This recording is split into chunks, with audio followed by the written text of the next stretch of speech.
নমস্কার, জলপাইগুড়ি থেকে আমি অনুস্মিত্রা পাল। ক্যানভাস বোর্ডের সর্বভারতীয় সাংস্কৃতিক প্রতিযোগিতা শারদীয়ার সেরা পাঁচে নৃত্যে সর্বসাধারণ বিভাগে আমি প্রথম স্থান অর্জন করেছি। ক্যানভাস বোর্ডের পরবর্তী প্রতিযোগিতা শুরু হয়েছে।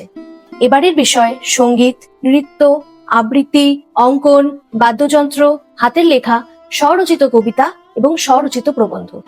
অংশগ্রহণ করতে পারেন ক্যানভাস বোর্ডের সর্বভারতীয় অনলাইন সাংস্কৃতিক প্রতিযোগিতায়। প্রতিযোগিতা মানে তো শুধু পুরস্কার নয়, বরং নিজের প্রতিভাকে যাচাই করার একটি চমৎকার সুযোগ। পুরস্কার একজন শিশুকে যেমন উৎসাহ দেয়, তেমনি অন্য প্রতিযোগীর কাছ থেকে সে অনেক কিছু শিখতেও পারেন।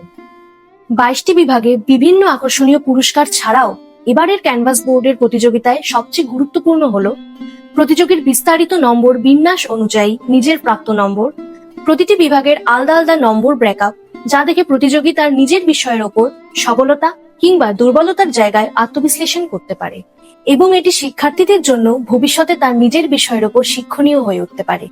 এছাড়াও প্রতিযোগীর শিক্ষাগুরু অথবা পিতামাতাকেও সম্মানিত করা হবে, কারণ তারাই তো পথটা দেখান। ক্যানভাস বোর্ডের সাংস্কৃতিক প্রতিযোগিতাটি চলবে 30শে নভেম্বর পর্যন্ত। ফলাফল প্রকাশিত হবে 25শে ডিসেম্বর।